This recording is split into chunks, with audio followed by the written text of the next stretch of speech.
Good evening from Vietnam. Good morning to you, Dr. Otito. Thanks a lot for spending your morning to join our program to share your wisdom and your work to our audience around the world. Thank you so much. Thank you. Thank you for inviting me.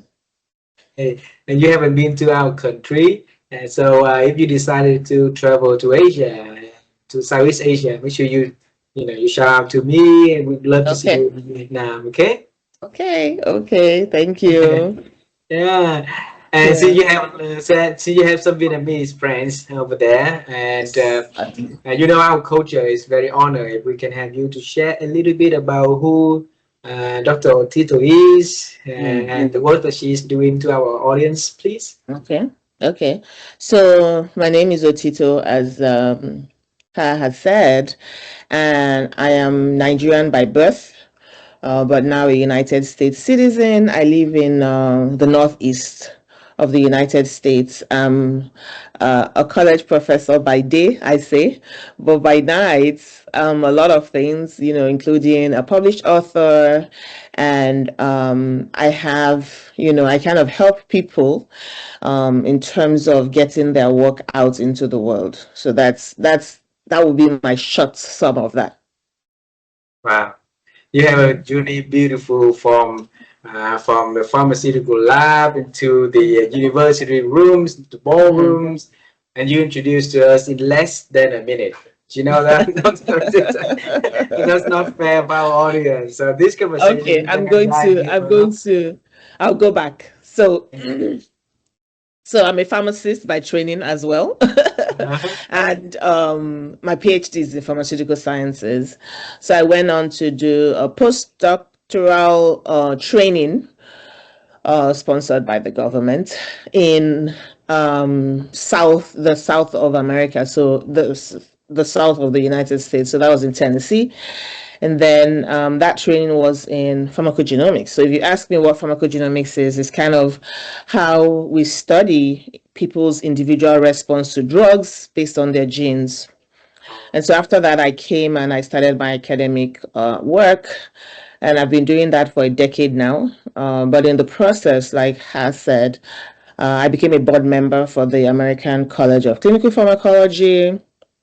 And I'm also on the expert committee panel for personalized medicine, which is kind of the same as genomics or pharmacogenomics for the United States Pharmacopoeia. Yeah. Is that better?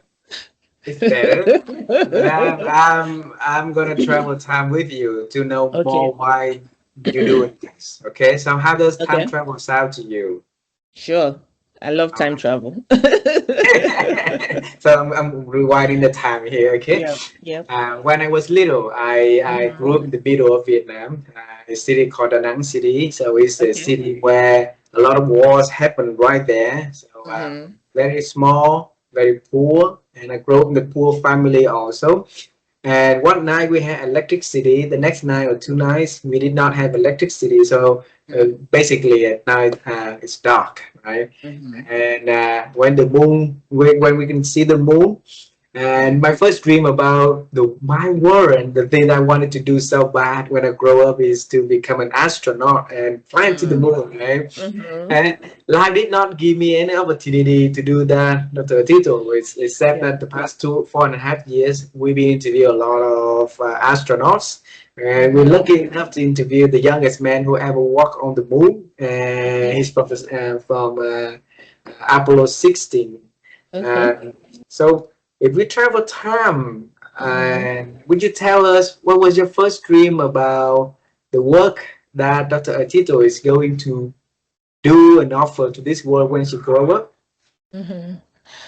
So, what was my first dream? I think it had to do with books, right? So, Books. I grew up, just like you, in a city called Lagos, right? Uh, Not to be mistaken with Lagos in Brazil. So, this Lagos is in Nigeria.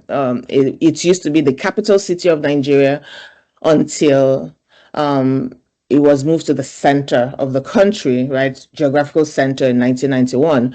So anyway, I grew up in Lagos, and youngest of four, and there's a bit of spacing between me and my older one. So I was kind of used to pass the time as a young girl with a lot of books. So I think I always kind of, like you said, saw myself, with books. I didn't really think about being an author, right? Because I never kind of thought about how do you go, right, from writing a story and having it on the page. But I think that's where, my love for the written word and for editing and publishing kind of was stirred, right? But I didn't have it like a dream, to say this is what I want to be when I grow up, right? Wow. And by the time that you started to go to, at what age did you go to America? Did you come to America? I came at 28, so I came as a graduate student. Yes, so that Ah. was yeah, been here a minute. So I say I was fully an adult before I came to America. So So you yeah, study your undergrad and everything from yes, Nigeria. yes, I did. Alrighty. So I'll yeah. bring you to that decision, okay? Because Mhm, at that stage you could become anything. You could become mhm, a singer, an author, like a teacher, anything. But why you mhm. decided to study pharmaceutical science, though? So let's see. So like I said, my undergrad training was in pharmacy. Uh, And I'm, a licensed pharmacist in the US in 3 different states because you kind of have to get your license per state, which is something that we're still trying to work out because the medical doctors don't have to do that.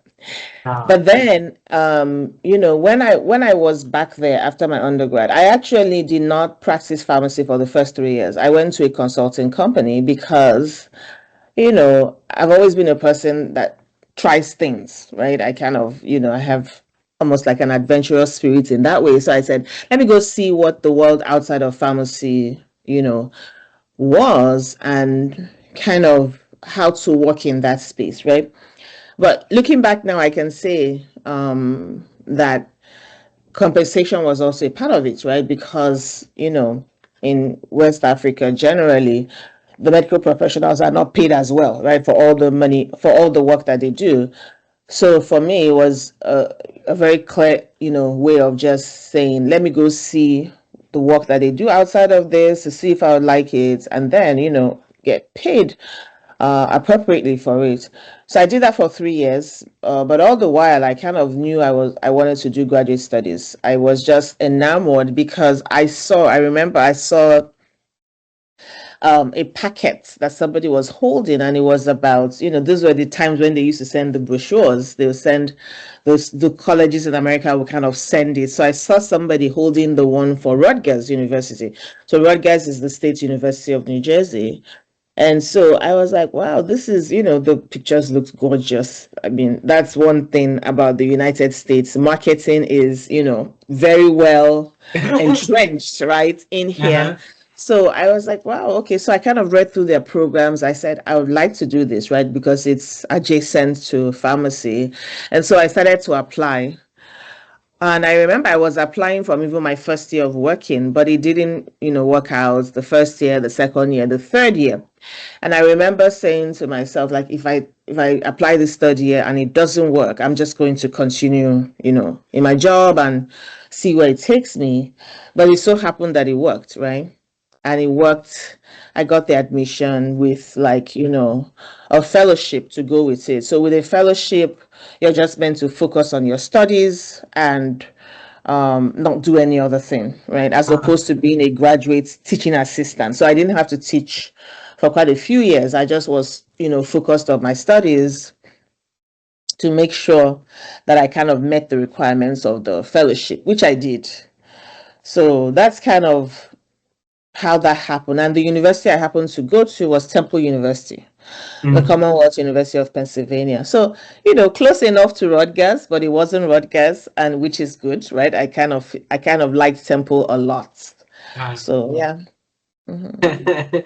So apply for, when by the time you graduate from Uh-huh. university, you did Uh-huh. not go into the profession, but you Uh-huh. chose to work on a different fields to Yep. experience the world outside of what you learn. Yes. Why did you do that? Um, I mean, I guess this is what they say when you surround the people you surround yourself with, right? Quite a Uh, few of my friends were, economists, or rather they read economics in school, or business or things like that, which still is, right? All those people are still my friends. And so when they will tell me stories about their workplace, and then they will say, you know what, you should come try, because they take anyone. And I was like, well, I studied pharmacy. And they're like, no, as long as you pass the job test, right? We used to take the aptitude test at the time on pencil and paper. And as long as you pass it, that you are good, right? They will kind of teach you and train you in what to do. So I decided to try, and I passed the test, and it was a very rigorous test, like not, very rigorous test. So I passed it, and then went through multiple interviews, and I passed those as well. So I feel like that was my introduction into the rigor, right, of what it takes to kind of work in, I think, the business space. But yeah, but when my admission came through, I kind of wrapped up that experiment, right, and uh-huh. moved to the US. Yeah. So So, you moved to the US, you studied mhm. your PhD there, then Yes, postdoctorate degree there. yes, And yes. your life, when I look at it, it seems like it's never ended for learning and Hmm. expanding yourself. Yes, I yes. want to trace it back onto your journey. Was that something that like in the family, in your genetics, Hmm. family role model, Hmm. or what influence that you see for from your life, Dr. Otito? Hmm. Well, so growing up, right, my father's brothers were, I kind of almost like I grew up with their graduation pictures all around me, and they went to, one of the most reputable universities in Nigeria. And so each of them, they got their masters and they started their MPhil to go on to the PhD, but then they kind Wow. of, went into the workforce. So I think just growing up and seeing that, right, you kind of knew that education was important to, the family, because my father kind of sacrificed his own education so his brothers and sisters could go to school. So it was almost like you didn't have any choice than to do good in school because of all the sacrifices that this man had made.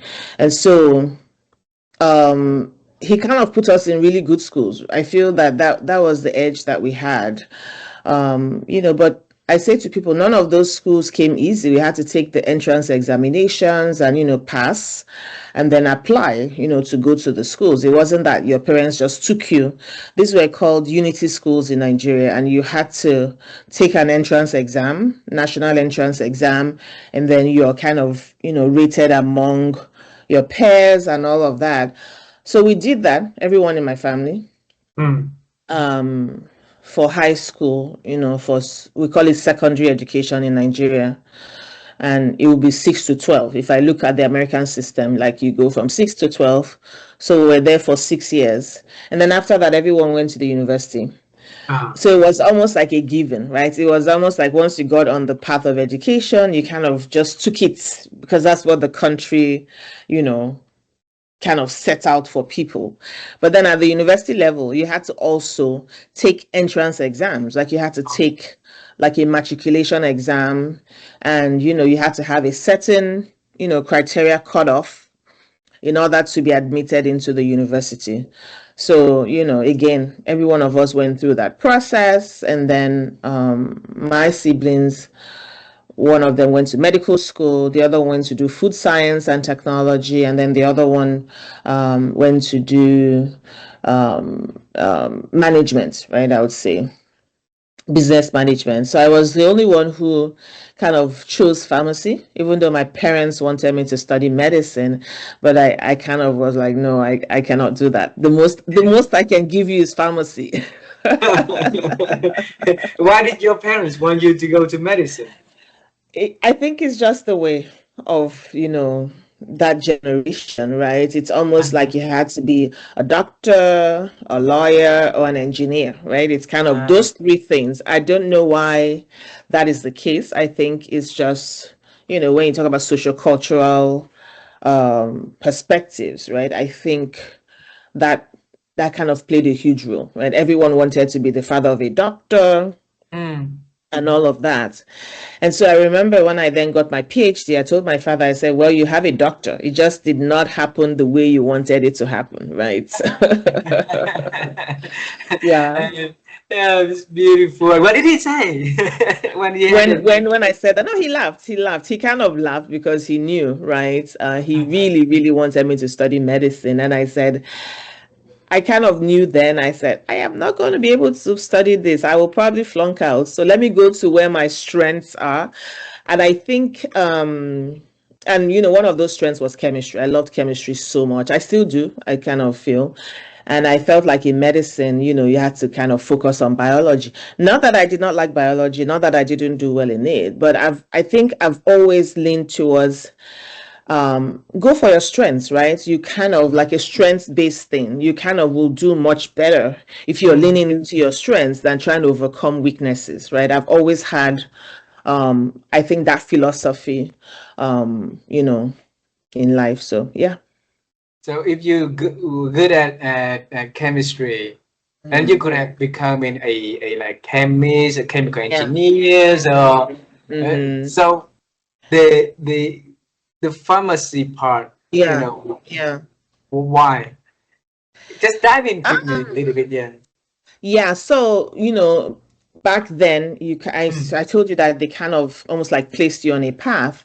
And so the path that I was placed on, right, was the science track. But then I did not do what you call additional math, right? We call it additional mathematics or further mathematics. Those, different schools called it different things. But now that I think about it, in the US now, that would have been calculus and algebra, right? So because I didn't do that, I could not go to engineering school. You couldn't. You had to have that background in order to go to engineering. Yeah.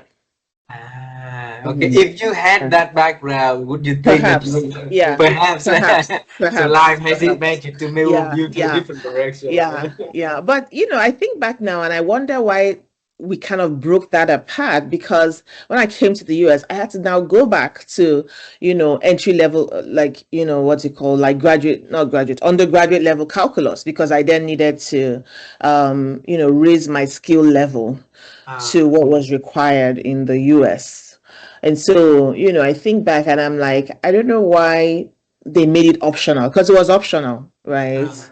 And so if you didn't take it, nobody bothered you. But, our math curriculum was very rigorous, but that further mathematics was really calculus, right? I think about it now. It was just pure calculus. So I didn't have any introduction to that at that time. And so I couldn't go to engineering school. Yeah.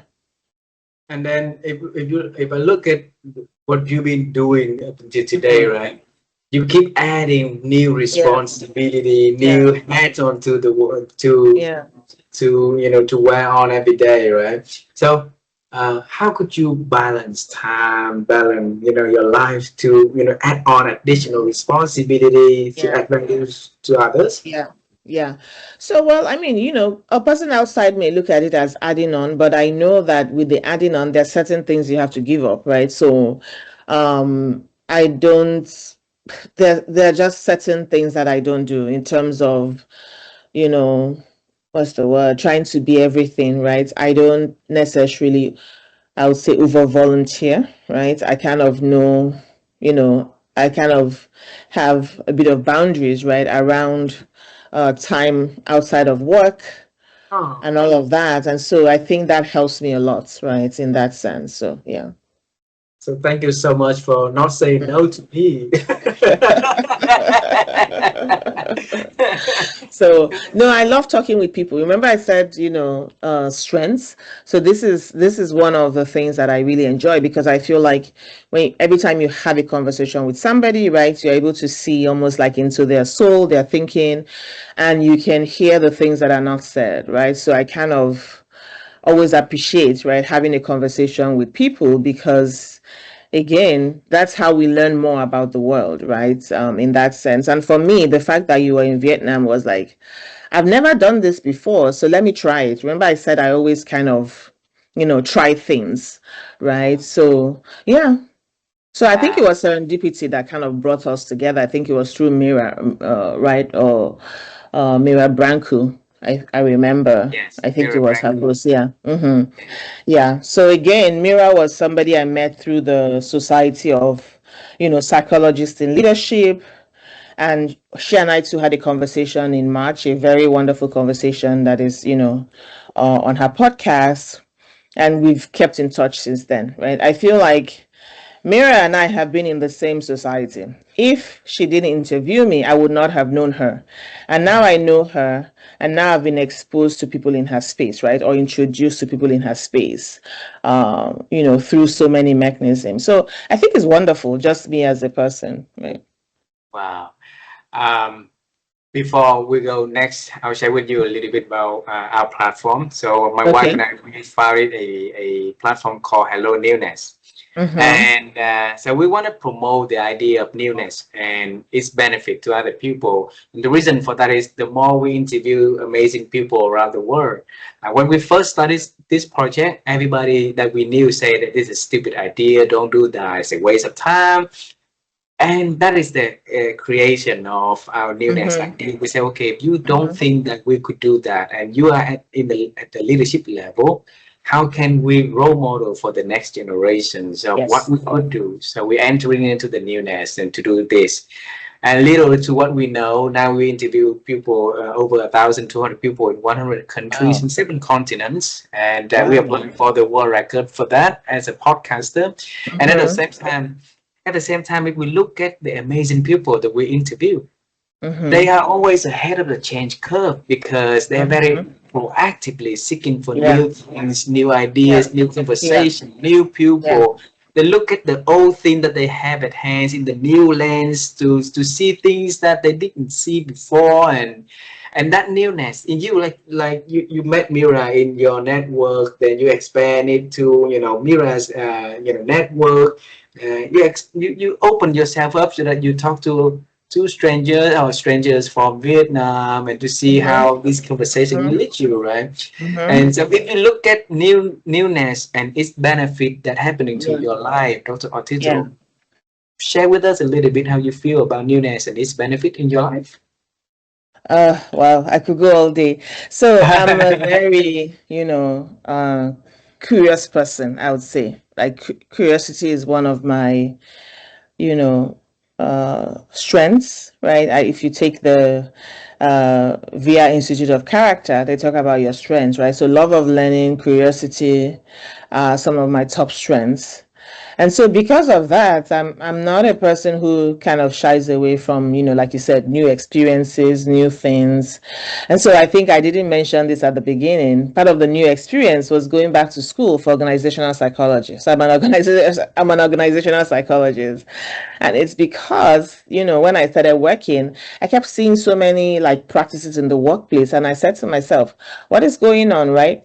And then I realized that many people, at least in the pharmacy space, and I don't think it's uncommon in other areas, are promoted on the level of their competence, right? In terms of the process, I would say, right, or the skills, which would be pharmacy skills, right? But they were not necessarily taught people skills, and so you kind of say, when you keep having sort of the same kind of experiences and other people are having it, then you say, then this is a system thing, right? I kind of look at it and say, this is a systematic thing.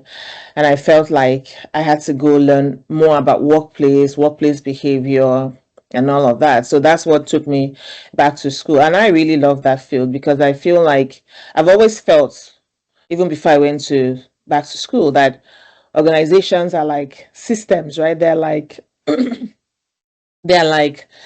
systems, the way in pharmacy and pharmaceutical sciences we learn about body systems, right? You kind of learn about open systems and closed systems. So I've always had that mentality to say that, that idea that everyone in a workplace, there's something that each particular workplace, kind of breathes and lives. And I got to know that that was organizational culture, right? I've always known culture from, national point of view. But now it's like, okay, there is something, right, in an organization that kind of turns out to be organizational culture that is driven by the person leading the organization, right, or the units. And so that was one of the newnesses I felt like this brought into, my life. And so now I kind of made the choice to say, I'm not going to practice pharmacy first. I'm going to go and do the, people's side of things first. And I guess it was inevitable, right? Because I started out in consulting and now I'm kind of back, a little bit full circle. So now working with leaders and helping, in my mind, contribute to organizational culture, right? So that's one. And then what else? I'm trying to think.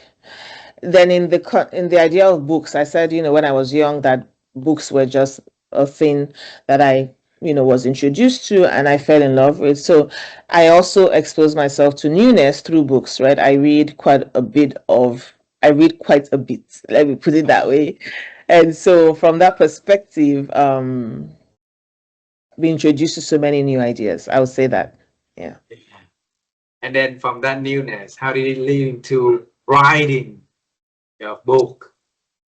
Yeah, so I've always written. I'm always better able, I would say, even though it doesn't sound like that now.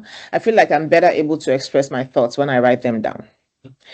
And I also, because I live in the United States, I find out that, well, I think that with AI now, some things are changing, but I'll go back and say what I was trying to say, that your voice is heard when you write it as opposed to when you speak it, right?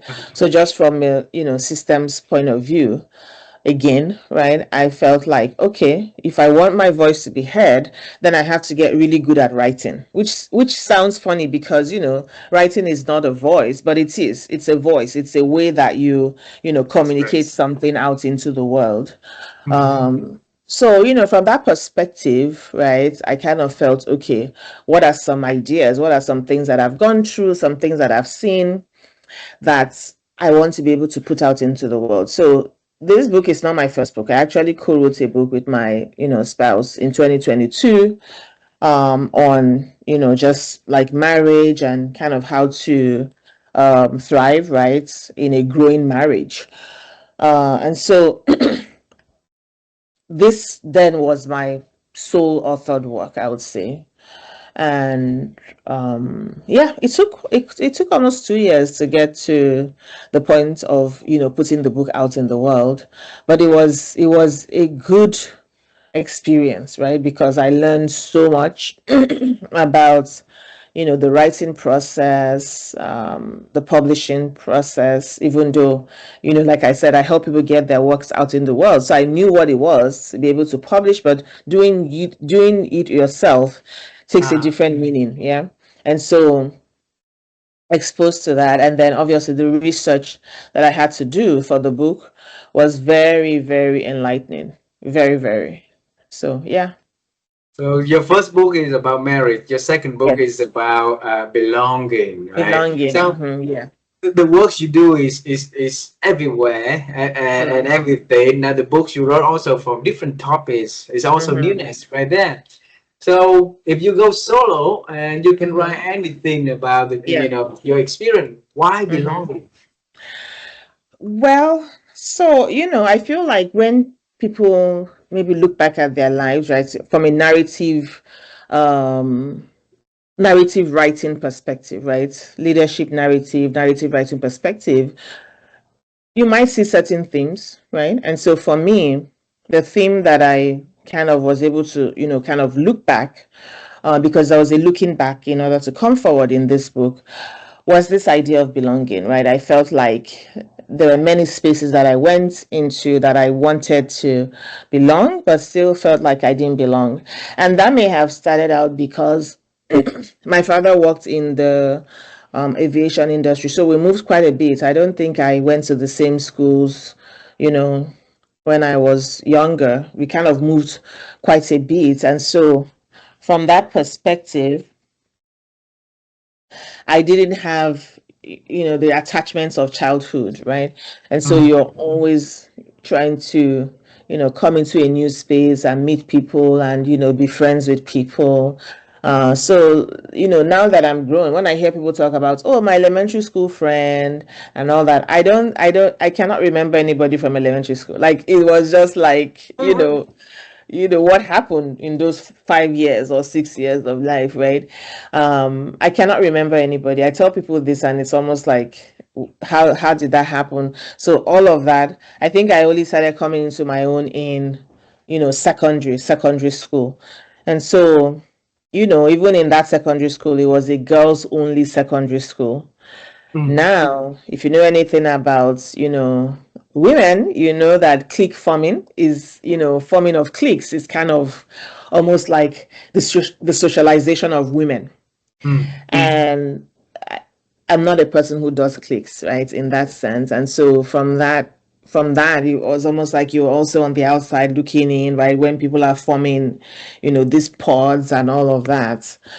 And then to university, it was kind of the same thing. And I didn't know what to call it. I'm just saying when I look back. But then when I started, reading about belonging and belonging research, I was like, this is it, right? This is the thing that I kind of, this is the thread, I would say. And this is the thing that I was kind of looking for, still looking for, and want to give people, right? It's kind of something you didn't have that you would like to give somebody. And so it was inevitable again that I felt like my first book would be about this concept, right? Because I talk to a lot of people, and that Yeah. is the thread. Like, that is the thread. Like, I remember people reading the book and coming to me and saying, I couldn't place my finger on so many experiences, but then your book helped me see that it was, you know, sort of like a loss of belonging, right? Or a lack of belonging. But now I understand, right? So I'm no longer like blaming myself. You know what I mean? Because people tend to think I'm the problem. But I think from the book, it's kind of no, not really, because there's communal belonging and then there's like internal belongingness, right? And so being able to distinguish the two and know that you always belong to yourself, no matter what the external environment says or does, was an important message that I wanted to put out into the world. We always belong to ourselves. Hmm. Hmm. Okay. Yeah. Why are we forgetting that? It's again socialization, right? I feel like socialization is a very, very strong current. It takes a brave person to be able to swim upstream of that, right?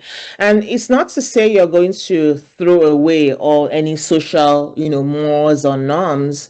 That cohesiveness is what helps us function as a, society, as a unit.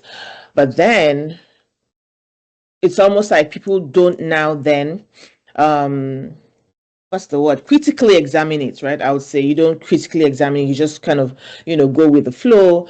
And as humans, right, there's that almost like innate thing of fitting in and not being the person on the outside. And so it's kind of like we develop habits and behaviors that allow us to integrate as best as we can. You don't even know you're doing this, right? In that sense, remember I talked about organizations and certain behaviors, right? People who came into those organizations, I'm not sure that they had some of those behaviors, but being in that organization, then you start to adopt some of the things in order for you to succeed, right? Because success hinges on conformity and compliance and all those kinds of things. And so people take on, certain behaviors. And that's again is organizational socialization. So I think that's what it is in terms of people just, wanting to just be part of things. And Mm. so you develop attitudes, behaviors, and things that kind of, help you, right, fit in into, whatever current environment or climate that you're in. So, yeah. There's a lot of people write books about belongings, Mm. and I think this is it has been a hot topic for the past couple Yeah. of years, Yep. right? So, Mm-hmm. I want to understand from you, how do you Yeah. define belonging? So again, in my book, I talk about the fact that, if you have to define belonging, then Hmm. if you're in a place and you have to think about belonging, then that means you don't belong, right? Because it's almost like it's this um it's almost like subconscious, right? You're in a place where nobody, is questioning you. Everyone accepts you, without questions. I'll put it that way. That would be my most basic definition, like where you're accepted without question, right? That is belonging. And many times where we kind of experience that the most in many cases is home, right? The family and home we grew up in. This does not happen for everybody, right? Some people go through what you call adverse childhood experiences. Their homes are not safe. So this is not, a total generalization.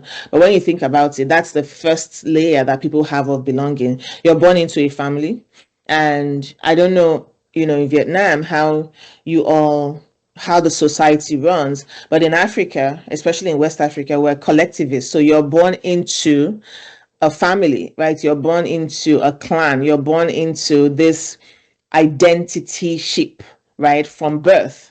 You don't have to question whose child you are. You don't have to question, who your ancestors are, right? So that was it. But then you move to a different country, right? You go from familiar to foreign, is what I say. And then you find yourself questioning, where do I fit in this space? Where do I belong? And why are people telling me that I don't belong, right? In that sense, either through their actions or through, their words. And so it was that concept that I wanted to almost like dig deeper into my book. But, to cut a long story short, I think that belonging is just that, when you're in an environment or that state of being accepted, for who you are, right? Without questions.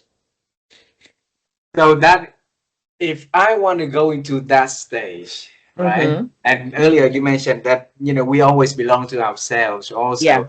So what do Yeah. I need to do to make sure that I always understand about that? I'm always ready for it. I'm always belonging where I'm Mm-hmm. belonging. So Mm-hmm. yeah.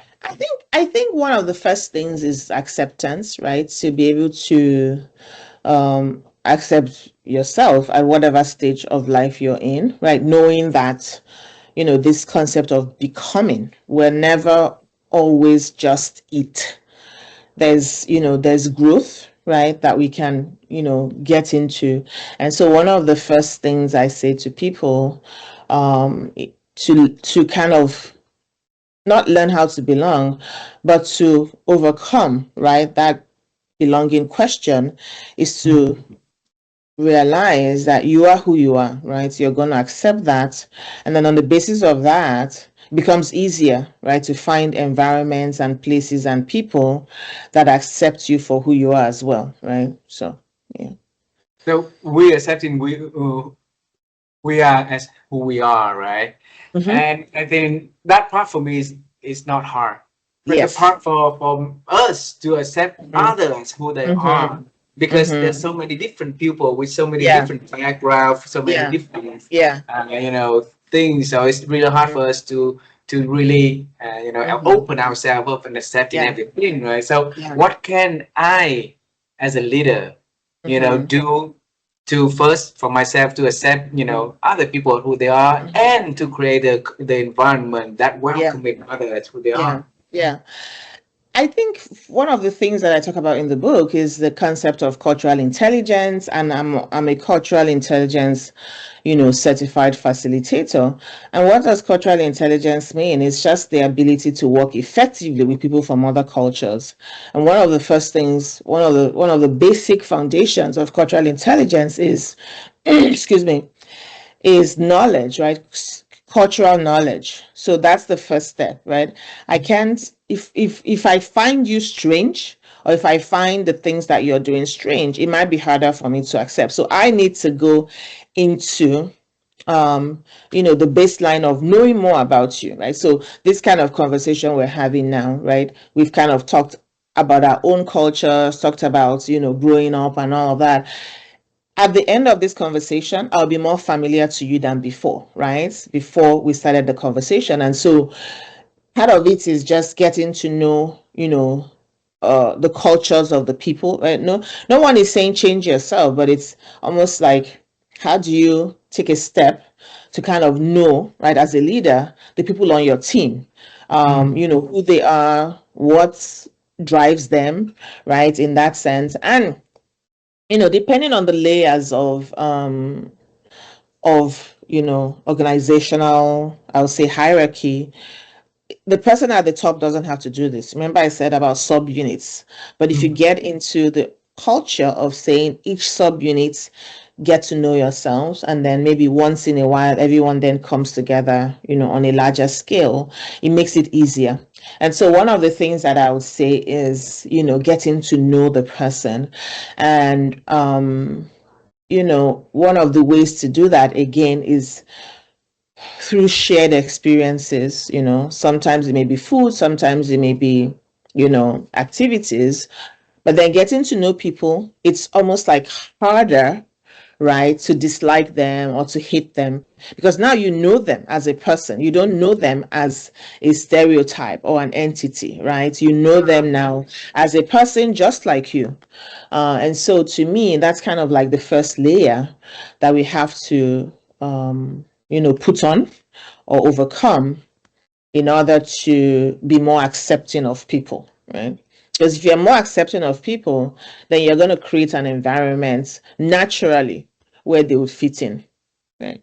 So the more we practice that, the more we Mm-hmm. get Yeah. familiar with that, the more we get Yes. familiar with that, the more Yeah. we open for doing Yes. that, become a habits Yes. also, right? Yes. Yes. And So. I know the next question is not gonna fair for Mm-hmm. you, not Otito, but if I ask you to pick a chapter in your book that you really want to share with our audience, Mm-hmm. and what would Mm-hmm. that chapter be? It'll be the chapter on, or the section on how to. So the book is titled The Belonging Paradox, and it's how to belong no matter who you are, where you are or what you are. And so the first section is kind of who, what, where, right? Who being, some of it is part memoir. So who being me, and, other people whose stories are in the book, because I have a lot of other people's stories in the book. And then, what is kind of like, the instances, right, where we felt like we belonged or we didn't, and the where, the location, right? So belonging to is about place. Like in my country, I don't have to again question my belongingness, right? In my birth country, because Ah, I was born there. Like there's no, I'm just Nigerian, right? In that uh-huh. sense, I don't have to question it. So there's belonging of, there's place belonging as well. So after I finished with that, then I went into the how to. And I did that because I'm a person too. When you say to me, oh, you can be XYZ, I'm always asking how. Like, what are the, basic steps or fundamental steps that people can take to go from step 1 to step 10, for instance, right? Because in between, there are 9 steps, but people don't talk about the 9 steps. They just jump to 10. And so I almost like dedicated a whole section on the how to, talking about, again, explaining belonging, and then talking about belonging practices, especially at work, because a lot of us spend a lot of time at work, or we're building businesses or enterprises where we spend a lot of time. So I kind of went through in terms of some of the general practices, right, that people can lean into in order to develop, right, this mindset, like you said, of belonging, that it's a practice. It's not something that everyone kind of comes knowing how to accept people, because the world is bounded, right? The world is bounded geographically and otherwise. And so, if I went to, let me give an example now, Papua New Guinea, right? they're going to have to get used to me. I'm going to have to get used to them. I'm not going to go to that place expecting that I'm going to belong immediately, right? So this is also about expectation. I don't go into a place expecting that, oh, everybody's going to, love me and accept me. I also have to get to know them, right? In order to feel more like I belong, right, in that space. And that's something I kind of tease out in the book to say, it's not everywhere we should belong. We shouldn't even want to belong everywhere, right? You should be almost like not careful, mindful, right, of the places where you are even choosing to belong, right? Because there are certain spaces, when I talk about belonging in place, where no matter what you do, you may not cross over into belonging. So I don't think it's worth it, wasting your time, right, in that sense.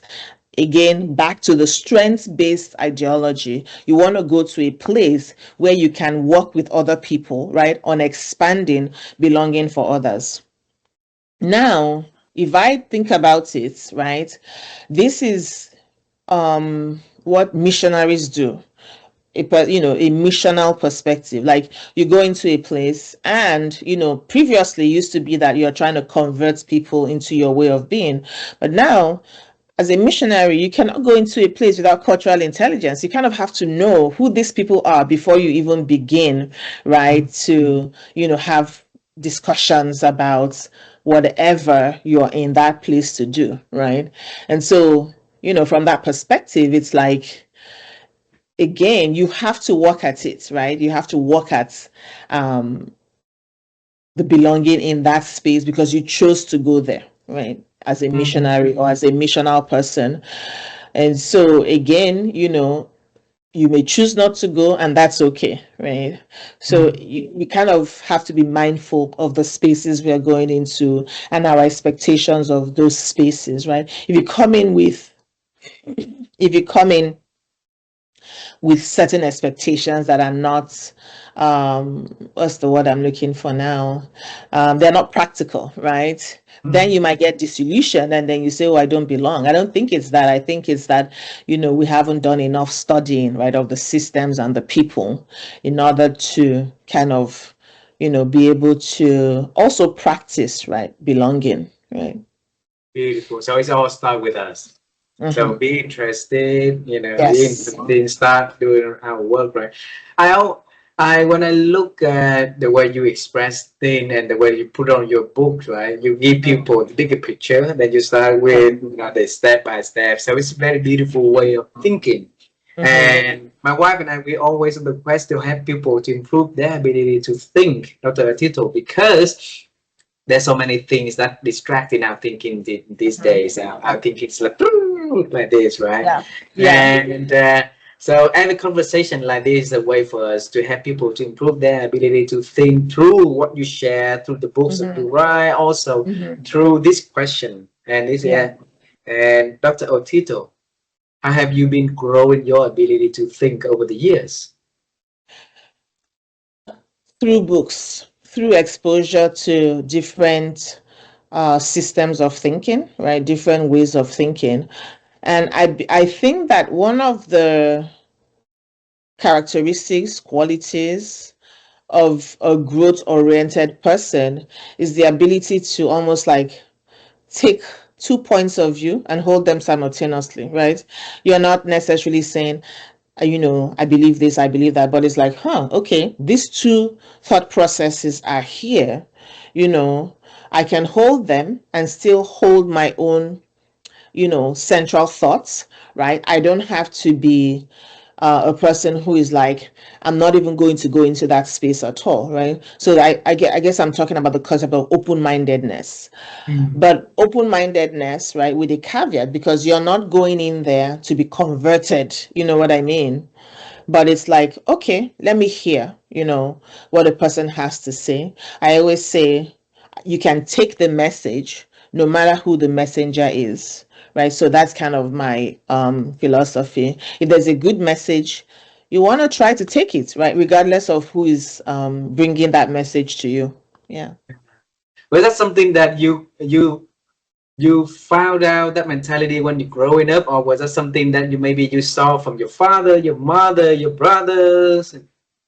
Certainly not from my parents. I say the people of their generation, you have to give them a lot of room, right? Because they were almost like raised in a different time, in a different culture. Ah, So, if you were to speak to my parents, you probably call them, um, I don't want to use the word racist, but you probably say, oh, wow, like, why are they thinking that way? But they're thinking that way because that's all they've ever known, right? I don't expect somebody who is 85 to begin to change, a way and a pattern of life that they've grown up with.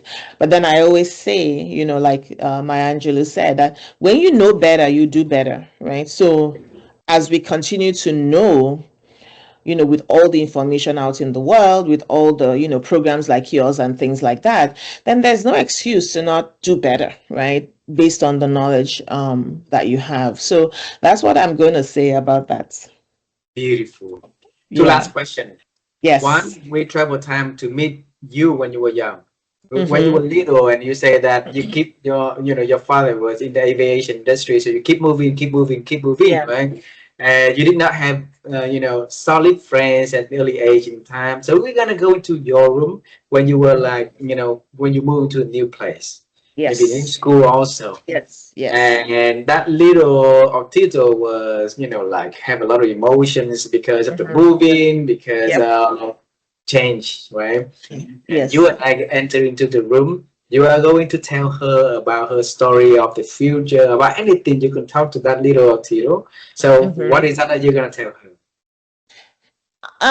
If I were to go back and talk to the little one, I would say that your curiosity, right, is going to be your superpower, is going to be what would expose you to new systems of thinking, new ideologies, new people, that can help, shape and inform your thinking, right? And this is going to be both positive and negative, right? So you kind of need to be aware of that.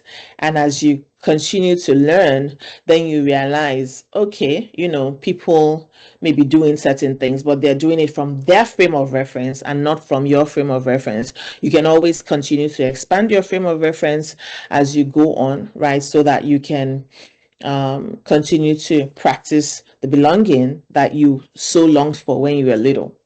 Yeah. Beautiful. Wow. The last Mm-hmm. question is Okay. about something that we want to lean into the future a little bit. Okay. Okay. Okay. And I think that your works, at the ballroom, at the university room, or Mm-hmm. as a Mm-hmm. lab, is all about helping people to build something that's sustainable for themselves. Yeah. Your book's Mm-hmm. also about that, right? So my wife and I, we are building a platform called Sustainability Mind, which means that we want to help Okay. people to build that mindset of sustainability for themselves. So if you look at your journey, and you trying to connect with a sustainability mind, how is that relatable into your own definition? Mm-hmm. So sustainability, right, in my mind is keeping something that is good, right? I always think about it in that sense. Like there's a good practice, if you think about earth, there's a good earth, and we want to make it so that the people coming behind us can also, take part, right, in that concept or place or product and things like that. And so the way I think about sustainability is making sure that we're playing our part in keeping the system going, right? And not just saying, oh, I've gained everything I want from the system, so I'm not going to contribute anymore. I do think that everyone has, kind of a role to play.